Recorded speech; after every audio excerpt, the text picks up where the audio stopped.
नाजका lines क्या हैं? Peru के दक्षिणी रेगिस्तान में फैली हुई ये रहस्यमयी आकृतियां इंसानी सभ्यता के सबसे बड़े रहस्यों में से एक मानी जाती हैं। इन्हें स्पेनिश में लिनियास दे नाजका कहा जाता है और ये असल में जमीन पर बनी हुई विशाल रेखाएं और चित्र हैं, जिन्हें केवल आसमान से या ऊंचाई से देखने पर ही पूरी तरह समझा जा सकता है। इनका आकार इतना बड़ा है कि जमीन पर खड़े होकर इंसान इनके पूरे पैटर्न को पहचान ही नहीं सकता। ये आकृतियां साधारण ज्यामितीय रेखाओं से लेकर जटिल जानवरों और पौधों की आकृतियों तक फैली हुई हैं, जिनमें बंदर, मकड़ी, हमिंगबर्ड, व्हेल, कुत्ता, फूल और कई अन्य डिजाइन शामिल हैं। वैज्ञानिकों का मानना है कि ये आकृतियां नाजका सभ्यता, नाजका सिविलाइजेशन ने लगभग 500 ईसा पूर्व से 500 ईस्वी के बीच बनाई होंगी, लेकिन इन्हें बनाने का असली उद्देश्य आज भी एक रहस्य बना हुआ है। इनकी खोज आधुनिक दुनिया के लिए पहली बार 1920 के दशक में हुई, जब पेरू में उड़ते हुए पायलटों ने इन असामान्य आकृतियों को रेगिस्तान में देखा। तब से लेकर आज तक पुरातत्वविद, वैज्ञानिक और इतिहासकार इस पर शोध कर रहे हैं, लेकिन इनकी वास्तविकता को पूरी तरह समझ नहीं पाए हैं। नाजका लाइन्स का क्षेत्र लगभग 450 वर्ग किलोमीटर में फैला हुआ है, जहां 800 से अधिक सीधी रेखाएं, 300 से अधिक ज्यामितीय आकृतियां और लगभग 70 जानवरों व पौधों की आकृतियां पाई जाती हैं। इन रेखाओं की लंबाई कई 100 मीटर तक जाती है और कुछ डिजाइन इतने बड़े हैं कि उनका पूरा पैटर्न देखने के लिए 1000 फीट से ज्यादा की ऊंचाई से देखना पड़ता है। पेरू का यह इलाका सूखा और बंजर है, जहां बारिश बहुत ही कम होती है, और यही कारण है कि ये आकृतियां 2000 साल से भी ज्यादा समय से सुरक्षित बनी हुई हैं। वैज्ञानिकों के अनुसार नाजका लोगों ने इन लाइनों को बनाने के लिए रेगिस्तान की ऊपरी परत की लाल भूरी मिट्टी को हटाकर नीचे की हल्की रंग की मिट्टी को उजागर किया, जिससे ये आकृतियां जमीन पर साफ साफ दिखाई देने लगीं। लेकिन असली सवाल यह है कि इतनी बड़ी और सटीक आकृतियां बिना आधुनिक तकनीक के कैसे बनाई गईं? यह सवाल इतिहासकारों और वैज्ञानिकों को आज तक परेशान करता है। कुछ लोग मानते हैं कि यह धार्मिक अनुष्ठानों का हिस्सा रही होंगी, कुछ का कहना है कि यह खगोल विज्ञान और तारों की स्थिति से जुड़ी हुई थीं, जबकि कुछ लोगों का मानना है कि यह पानी के स्रोतों को खोजने के लिए बनाई गई होंगी। नाजका लाइन्स की पहली झलक पाते ही इंसान यही सोचता है कि क्या इतनी विशाल और सटीक आकृतियां केवल इंसानों ने बनाई थीं या फिर इसमें किसी अलौकिक शक्ति का हाथ था।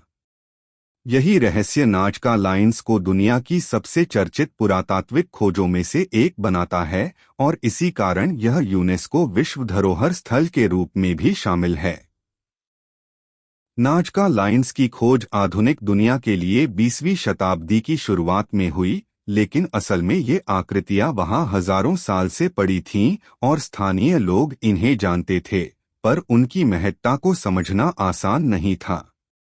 1920 के दशक में जब पेरू के ऊपर से हवाई जहाज उड़ रहे थे, तब पायलटों ने पहली बार इन अजीब और विशाल आकृतियों को साफ साफ देखा और पूरी दुनिया का ध्यान इस ओर खिंच गया। जमीन से देखने पर ये आकृतियां साधारण रेखाओं की तरह दिखती हैं, लेकिन ऊपर से देखने पर ये मकड़ी, बंदर, हमिंगबर्ड, व्हेल और अन्य जानवरों की परफेक्ट आकृतियों के रूप में नजर आती हैं। खोज के शुरुआती वर्षों में कई लोग इन आकृतियों को सिर्फ साधारण रास्ते या पुराने खंडहर मानते रहे, लेकिन जैसे जैसे शोध गहराई में गया, यह साफ हुआ कि ये आकृतियां मानव सभ्यता की एक महान कृति हैं। सबसे पहले इन पर गंभीर अध्ययन जर्मन गणितज्ञ और पुरातत्वविद मरिया रिच ने किया, जिन्हें अक्सर लेडी ऑफ द लाइन्स कहा जाता है। 1940 के दशक से लेकर कई दशकों तक उन्होंने अकेले रेगिस्तान में काम किया, आकृतियों को मापा, नक्शे बनाए और उनका दस्तावेजीकरण किया। उन्होंने मान लिया कि यह रेखाएं नाजका सभ्यता द्वारा बनाई गई थीं और इनका संबंध खगोल विज्ञान से है। मरिया रिच का कहना था कि ये आकृतियां तारों और सूर्य की गति के अनुसार बनाई गई थीं और संभवतः यह एक तरह का खगोलीय कैलेंडर थीं, जिनका इस्तेमाल कृषि और मौसम की भविष्यवाणी के लिए किया जाता था। उनके अथक प्रयासों ने नाजका लाइन्स को अंतर्राष्ट्रीय पहचान दिलाई और पेरू सरकार ने इस क्षेत्र को संरक्षित घोषित किया। लेकिन उनके सिद्धांत पर सभी वैज्ञानिक सहमत नहीं थे। कुछ लोगों का मानना था कि ये सिर्फ धार्मिक और सांस्कृतिक अनुष्ठानों का हिस्सा थीं, जबकि कुछ ने कहा कि यह पानी के स्रोतों और भूमिगत नहरों से जुड़ी थीं। शुरुआती अध्ययन में यह भी पाया गया कि इन रेखाओं की उम्र लगभग 2000 साल है और ये नाज़का सभ्यता की गहरी सांस्कृतिक सोच को दर्शाती हैं। समय के साथ शोधकर्ताओं ने यह भी महसूस किया कि इतनी विशाल और सटीक आकृतियां बनाने के लिए नाज़का लोगों के पास अच्छी गणना, मापतौल और संगठन क्षमता थी, भले ही उनके पास आधुनिक तकनीक न हो। यह तथ्य आज भी वैज्ञानिकों को चकित करता है। नाजका लाइन्स की खोज ने यह साबित कर दिया कि इंसानी सभ्यताएं बिना आधुनिक मशीनों के भी ऐसी चीजें बना सकती थीं जिन्हें आज हम समझने में कठिनाई महसूस करते हैं। यही वजह है कि यह खोज सिर्फ पेरू के लिए नहीं बल्कि पूरी दुनिया के इतिहास के लिए अहम हो गई। नाजका लाइन्स को समझने के लिए हमें उस सभ्यता को समझना होगा जिसने इन्हें बनाया था, यानी नाज़का सभ्यता। यह सभ्यता लगभग 200 ईसा पूर्व से 600 ईस्वी तक पेरू के दक्षिणी तटीय क्षेत्र में फली फूली। नाज़का लोग कुशल किसान और शिल्पकार थे, जिन्होंने कठिन रेगिस्तानी परिस्थितियों में भी जीने के लिए अद्भुत तकनीकें विकसित कीं। उन्होंने भूमिगत नहरें और जल प्रबंधन प्रणाली बनाई, जिन्हें प्यूक्वियोस कहा जाता है, जो आज भी काम करती हैं। यह दर्शाता है कि नाज़का सभ्यता इंजीनियरिंग और गणित में कितनी उन्नत थी। नाज़का लोग मिट्टी के बर्तन और कपड़े बनाने में भी माहिर थे, जिन पर चमकीले रंग और जटिल डिजाइन मिलते हैं। लेकिन उनकी सबसे बड़ी पहचान इन विशाल रेखाओं और आकृतियों से है। ऐसा माना जाता है कि नाज़का लोगों की धार्मिक और सांस्कृतिक मान्यताएं प्रकृति और ब्रह्मांड से गहराई से जुड़ी थीं। वे मानते थे कि बारिश, फसल और जीवन शक्ति सीधे देवताओं और आकाशीय शक्तियों से आती हैं। इसी वजह से कई विद्वान मानते हैं कि नाजका लाइन्स का निर्माण धार्मिक अनुष्ठानों और देवताओं को प्रसन्न करने के लिए किया गया होगा। कुछ विशेषज्ञों का कहना है कि जब नाज़का लोग पानी की कमी से जूझते थे, तो वे इन आकृतियों का उपयोग देवताओं से वर्षा की प्रार्थना के रूप में करते थे। यह भी माना जाता है कि नाज़का लोग आसमान में दिखने वाले तारों और ग्रहों को बहुत ध्यान से देखते थे और उन्हें अपने जीवन में शामिल करते थे, इसलिए कई आकृतियों का खगोलीय महत्व हो सकता है। नाजका लाइन्स का पैमाना इतना विशाल है कि इसे सही ढंग से केवल आसमान से देखा जा सकता है, और यही बात आज भी शोधकर्ताओं को उलझाए हुए है। क्या नाज़का लोग इतने सटीक और विशाल डिजाइन ज़मीन से बना सकते थे? इसके लिए उन्होंने किस तरह की तकनीक या गणना का इस्तेमाल किया? इसका कोई स्पष्ट उत्तर आज तक नहीं मिला है। हालांकि शोध से यह साफ हुआ है कि नाज़का लोग रस्सियों, लकड़ी के खंभों और सरल ज्यामिति का इस्तेमाल करके भी इतनी बड़ी आकृतियां बना सकते थे। इसका मतलब यह है कि यह काम असंभव नहीं था, बल्कि नाज़का सभ्यता की मेहनत, धैर्य और गणना का अद्भुत उदाहरण है।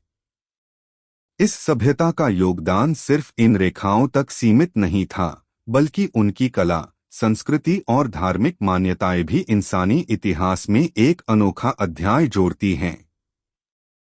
लेकिन जब 600 ईस्वी के आसपास जलवायु परिवर्तन और प्राकृतिक आपदाओं ने इस सभ्यता को प्रभावित किया, तो धीरे धीरे नाज़का लोग विलुप्त हो गए। उनके जाने के बाद भी उनकी बनाई रेखाएं हजारों साल तक सुरक्षित रहीं और आज भी दुनिया को हैरान करती हैं। नाज़का लाइन्स की खोज का इतिहास भी उतना ही रोचक है जितना कि इनका निर्माण। यद्यपि स्थानीय लोग सदियों से इन रेखाओं के अस्तित्व के बारे में जानते थे, लेकिन बाहरी दुनिया को इनके बारे में जानकारी बहुत देर से मिली। 16वीं शताब्दी में जब स्पेनिश विजेता कॉन्क्विस्टेडोर्स पेरू पहुंचे, तब उन्होंने रेगिस्तान में कुछ अजीब आकृतियों का जिक्र किया था, लेकिन वे इन्हें महत्व नहीं दे पाए। उनका ध्यान सोना चांदी और खनिज संपदा पर था, इसलिए ये रहस्यमय रेखाएं उनकी नज़र में सिर्फ साधारण रास्तों या पगडंडियों जैसी लगीं। 20वीं शताब्दी की शुरुआत में जब विमान तकनीक का विकास हुआ और लोग आसमान से धरती को देखने लगे, तब नाजका लाइन्स की असली पहचान दुनिया के सामने आई। 1927 में पेरू के एक पायलट ने उड़ान के दौरान इन विशाल रेखाओं और आकृतियों को साफ साफ देखा और उनका विवरण दिया। इसके बाद वैज्ञानिकों और पुरातत्वविदों का ध्यान इन पर गया और यह जगह वैश्विक चर्चा का विषय बन गई। खासतौर पर 1930 और 1940 के दशक में अमेरिकी और यूरोपीय शोधकर्ताओं ने यहां आकर अध्ययन शुरू किया।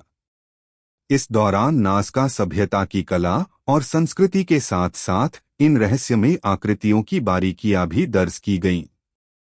आधुनिक दुनिया में नाजका लाइन्स को अंतर्राष्ट्रीय स्तर पर प्रसिद्ध बनाने में एक जर्मन गणितज्ञ और पुरातत्वविद मरिया रिच का नाम सबसे महत्वपूर्ण है।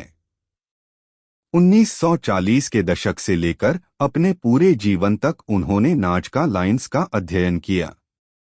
उन्हें लेडी ऑफ द लाइन्स भी कहा जाता है, क्योंकि उन्होंने इन आकृतियों की रक्षा और इनके महत्व को समझाने के लिए अपना जीवन समर्पित कर दिया।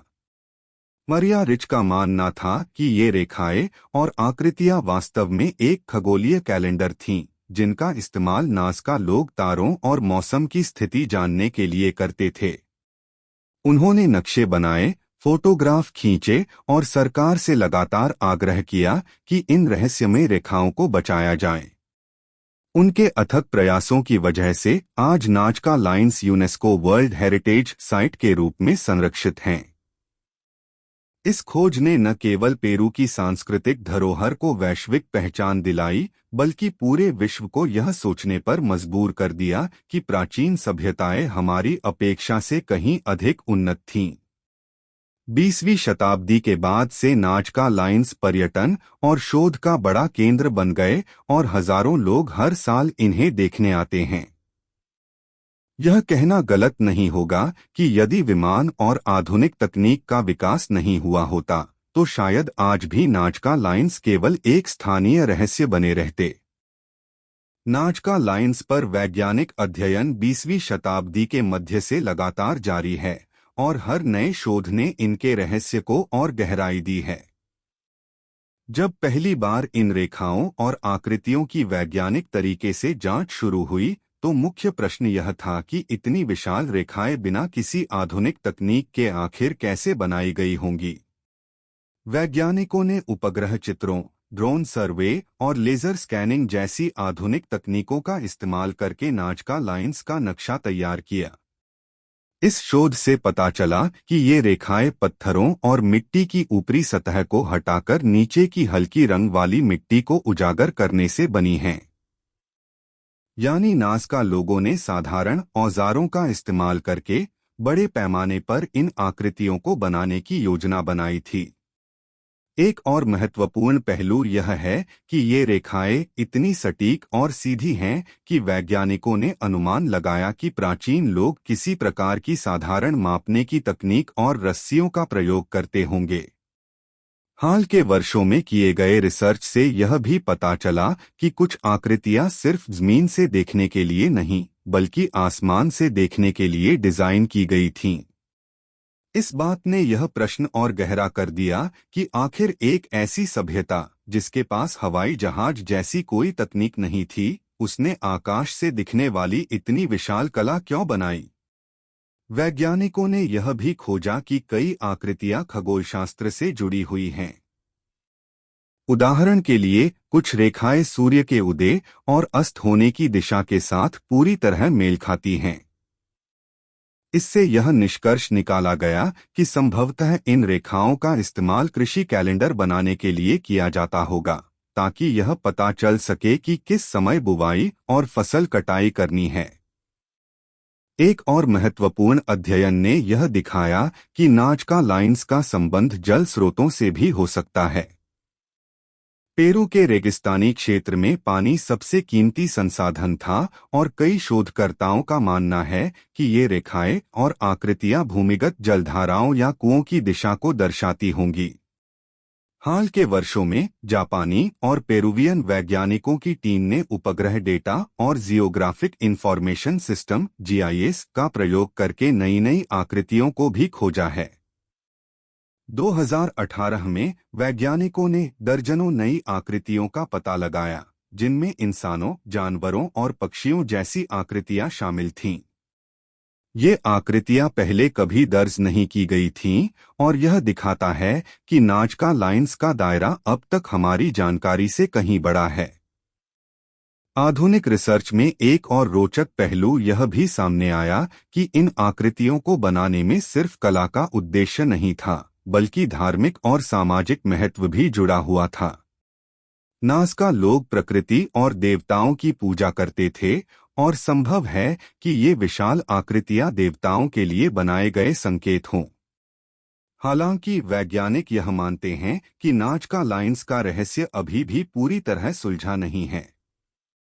जितना अधिक हम इन्हें समझने की कोशिश करते हैं, उतने ही नए प्रश्न सामने आ जाते हैं। आज भी दुनिया भर से वैज्ञानिक टीमें पेरू के इस रेगिस्तान में आती हैं, उपग्रह और ड्रोन से सर्वे करती हैं और इन रेखाओं के रहस्य को उजागर करने का प्रयास करती हैं। लेकिन एक बात निश्चित है कि नाजका लाइन्स हमें यह दिखाती हैं कि प्राचीन सभ्यताएं तकनीक और ज्ञान के मामले में हमारी सोच से कहीं अधिक उन्नत थीं। नाजका लाइन्स को लेकर किए गए अध्ययनों से एक और बड़ा पहलू सामने आया है और वह है इनका धार्मिक और आध्यात्मिक महत्व। पेरू की नाजका सभ्यता 200 ईसा पूर्व से 700 ईस्वी तक प्रकृति और देवताओं की पूजा करती थी। इन लोगों का मानना था कि उनका जीवन, उनकी फसलें और उनका भविष्य देवताओं की कृपा पर निर्भर है। खासकर बारिश उनके लिए जीवन और मृत्यु का प्रश्न थी, क्योंकि रेगिस्तानी इलाके में पानी सबसे बड़ा खजाना था। कई शोधकर्ताओं का मानना है कि नाजका लाइन्स वास्तव में विशाल धार्मिक प्रतीक हैं, जिन्हें देवताओं के लिए बनाया गया था। पुरातत्वविद पॉल कोसोक और मारिया राइचे ने यह सुझाव दिया था कि ये रेखाएं आकाशीय देवताओं और खगोलीय घटनाओं से जुड़ी हुई हैं। कई आकृतियां, जैसे बंदर, मकड़ी और हमिंगबर्ड, नाजका संस्कृति की धार्मिक कहानियों और पौराणिक कथाओं में महत्वपूर्ण स्थान रखते थे। उदाहरण के लिए मकड़ी को उर्वरता का प्रतीक माना जाता था, क्योंकि वह बारिश और पानी से जुड़ी हुई थी। इसी तरह हमिंगबर्ड हवा और पुनर्जन्म का प्रतीक और बंदर उष्णकटिबंधीय वर्षा और अमेज़न क्षेत्र से संबंधित भी प्राकृतिक शक्तियों का प्रतिनिधित्व करते थे। इन विशाल आकृतियों को जमीन पर बनाकर लोग मानते थे कि देवता उन्हें आकाश से देख सकते हैं और उनकी प्रार्थनाओं को सुन सकते हैं। कई शोधकर्ताओं ने यह भी नोट किया है कि कुछ रेखाएं और आकृतियां धार्मिक जुलूसों और अनुष्ठानों के लिए इस्तेमाल की जाती होंगी। उदाहरण के लिए, सीधी रेखाओं के लंबे रास्तों को देखकर लगता है कि लोग समूह में इन रास्तों पर चलते होंगे और किसी प्रकार का धार्मिक नृत्य या प्रार्थना करते होंगे। इससे यह भी संभावना है कि ये अनुष्ठानिक मार्ग रहे हों। 2015 में किए गए एक रिसर्च ने यह दर्शाया कि नाजका लाइन्स के पास कई जगहों पर मिट्टी के बर्तनों और धार्मिक वस्तुओं के अवशेष मिले हैं। इसका मतलब है कि लोग यहाँ धार्मिक आयोजन और पूजा करते थे और संभवतः देवताओं को प्रसन्न करने के लिए बलिदान भी चढ़ाते थे। कुछ पुरातत्वविदों ने यह भी पाया कि इन आकृतियों के आसपास पानी के स्रोत और प्राचीन कुओं का नेटवर्क मौजूद है। इससे यह परिकल्पना मजबूत होती है कि नाजका लाइन्स का संबंध जल पूजा से था। नाजका लोग मानते थे कि इन विशाल प्रतीकों को बनाकर वे बारिश और पानी लाने वाले देवताओं का ध्यान आकर्षित कर सकते हैं। इसी कारण से वैज्ञानिक कहते हैं कि ये आकृतियां सिर्फ कला या खगोल विज्ञान का हिस्सा नहीं थीं, बल्कि धार्मिक और आध्यात्मिक जीवन का भी केंद्र थीं। दिलचस्प बात यह है कि यह सब बिना किसी लिखित भाषा या ग्रंथ के किया गया, यानी नाज़का लोग अपनी मान्यताओं और धार्मिक विचारों को इन रेखाओं और आकृतियों के जरिए व्यक्त करते थे। यही कारण है कि आज भी जब वैज्ञानिक और पुरातत्वविद इन रेखाओं को देखते हैं तो वे इन्हें सिर्फ कला नहीं बल्कि आस्था और विश्वास का प्रतीक मानते हैं। नाज़का लाइंस हमें यह बताती हैं कि इंसान ने प्राचीन समय में भी प्रकृति, देवताओं और ब्रह्मांड के साथ गहरा संबंध बनाने की कोशिश की और इसके लिए उसने ऐसे विशाल प्रतीक बनाए जो आज हजारों साल बाद भी हमें चौंकाते हैं।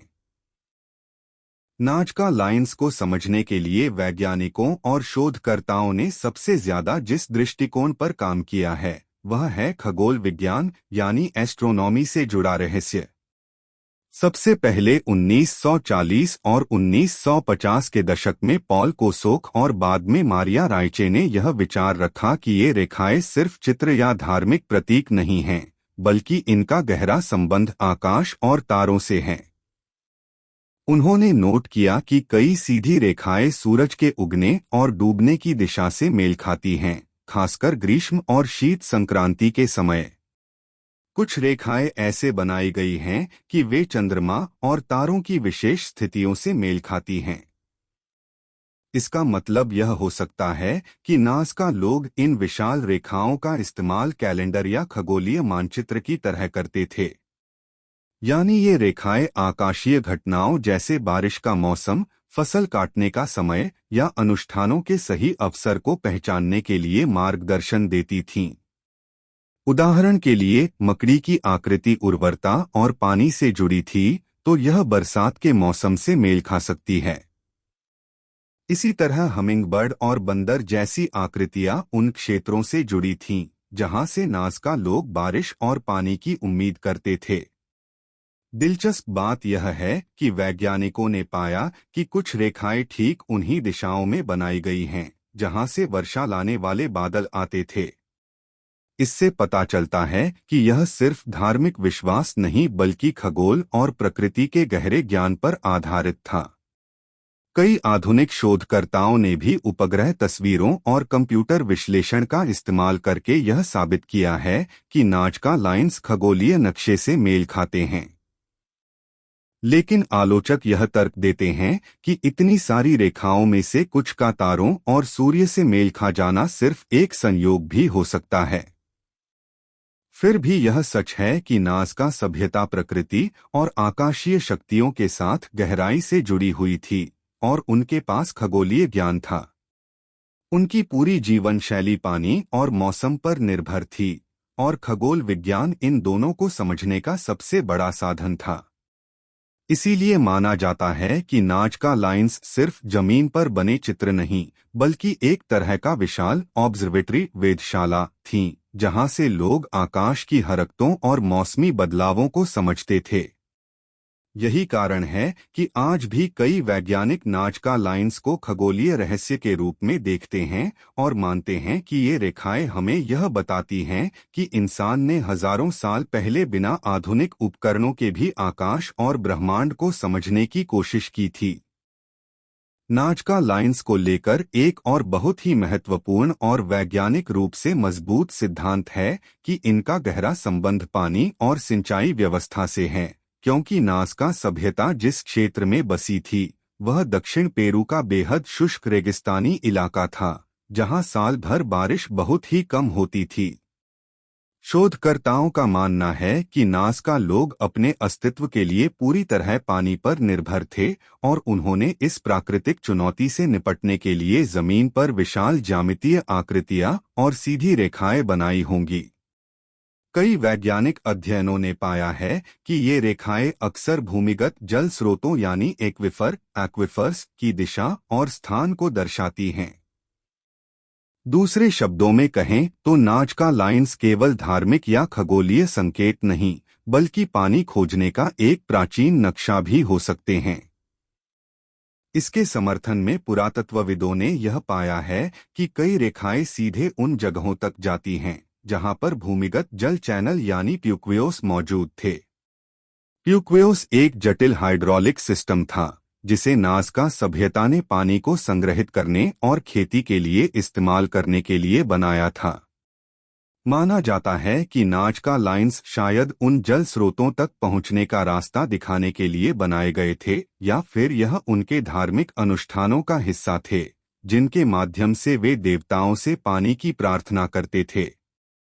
कुछ शोधकर्ताओं ने तो यह भी कहा है कि इन विशाल आकृतियों पर अनुष्ठान आयोजित किए जाते थे जहां सैकड़ों लोग चलकर पैटर्न पूरा करते थे ताकि यह देवताओं को पानी और बारिश के लिए प्रसन्न करने का प्रतीक बने।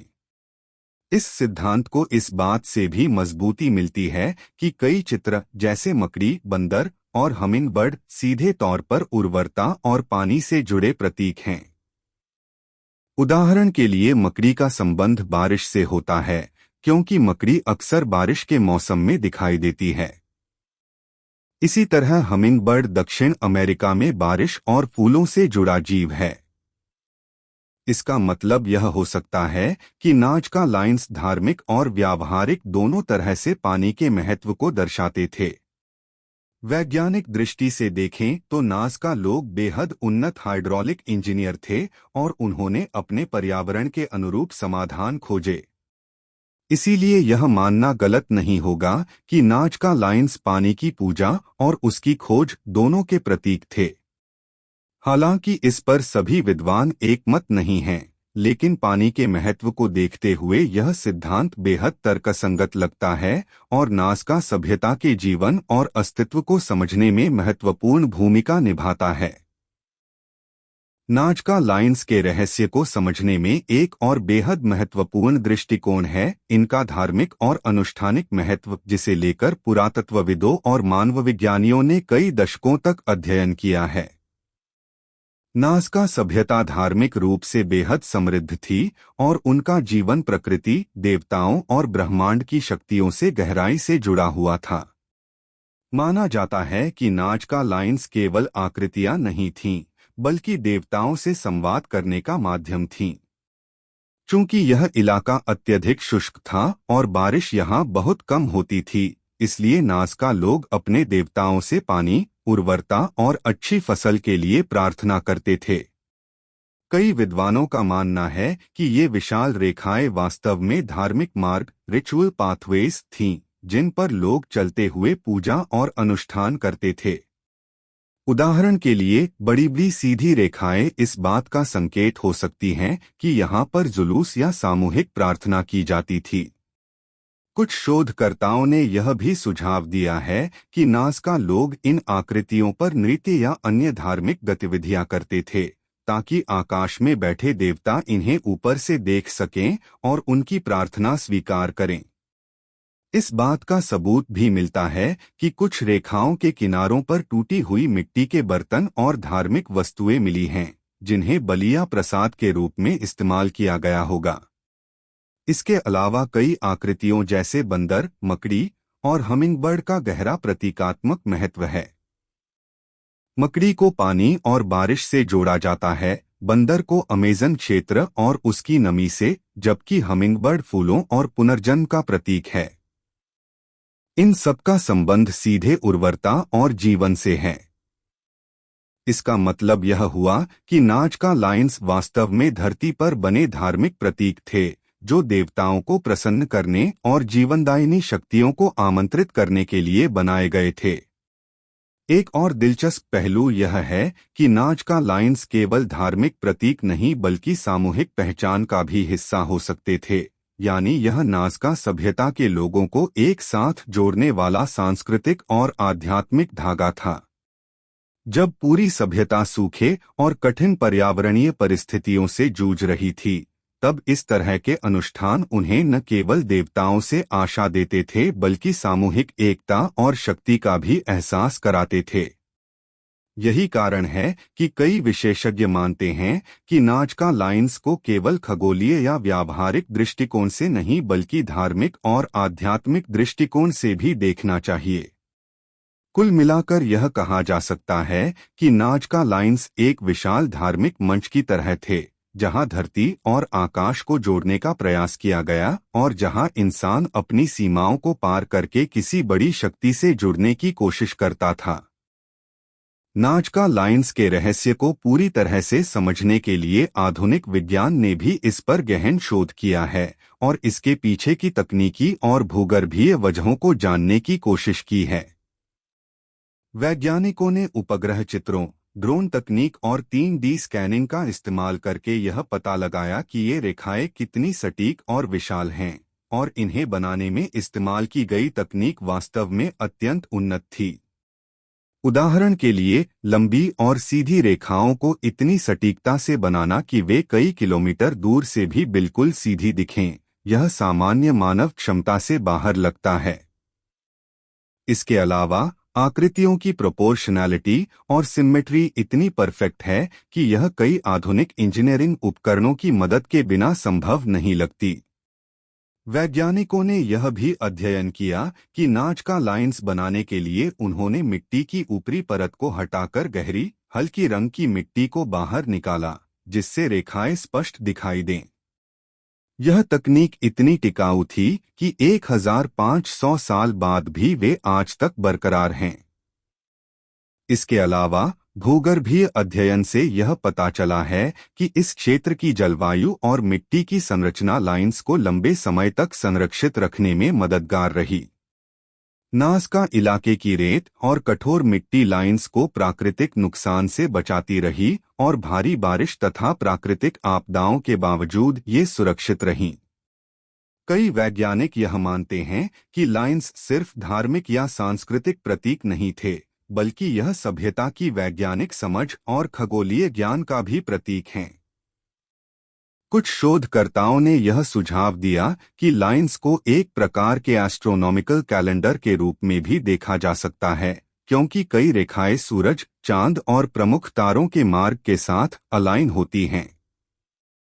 यह बताता है कि नाजका लोग ग्रहों और खगोलीय घटनाओं का अध्ययन करते थे और इसे अपनी कृषि, मौसम और अनुष्ठानों के साथ जोड़ते थे। इसके अलावा DNA और पुरातात्विक अवशेषों का अध्ययन भी इस सभ्यता की संगठन क्षमता और सामाजिक संरचना को उजागर करता है। यह दर्शाता है कि नाजका लाइन्स को बनाने में कई पीढ़ियों ने सहयोग किया और यह केवल किसी एक व्यक्ति या छोटे समूह की उपलब्धि नहीं थी। आधुनिक तकनीक और शोध यह साबित करते हैं कि यह रेखाएं इंसानी बुद्धिमत्ता, कला, विज्ञान और धर्म का अद्भुत मिश्रण हैं। आज भी वैज्ञानिक और शोधकर्ता इनके रहस्यों को उजागर करने की कोशिश कर रहे हैं, लेकिन लाइन्स का अंतिम रहस्य शायद हमेशा मानव कल्पना और अनुसंधान की सीमा से परे रहेगा। कुल मिलाकर नाजका लाइन्स न केवल अतीत की एक अद्भुत कलाकृति हैं, बल्कि यह इंसानी जिज्ञासा, विज्ञान और आध्यात्मिकता का ऐसा संगम है जो हजारों सालों तक मानव सभ्यता को चकित करता रहेगा और भविष्य के शोधकर्ताओं को नए सवाल और रहस्य देता रहेगा।